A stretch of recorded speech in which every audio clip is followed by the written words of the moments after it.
Hello friends good morning जय जगन्नाथ आपने केमती अच्छे मु तो भले अच्छी फेस वाला सुंदर मिनी ब्लॉग भाविली आपण सकाल सकाल किसी मुहूर्त तैयार करी देखिए मो पिला मस्ती करते एपर्यंत बड़ पुओ सान पुओ उठनी डाकिली सकाल उठे पढ़ाई उठेनी बहुत परिश्रम करा पड़े तो डाक उठे जमा उठबनी मत कहीं उठाऊच पढ़ी बहुत नखराम करे आज के बेला उठी पड़ी सान पु भी शोते 9टा बेले जाए ता भर मोर भी किसी कम सरी जाए टेंशन न थाए पुओ भी बड़ पुओ स्कूल में बाहरी जाए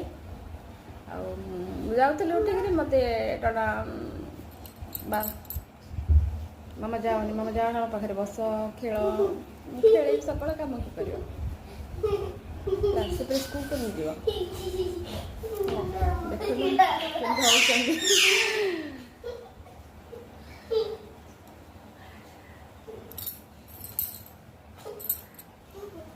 बाय बाय।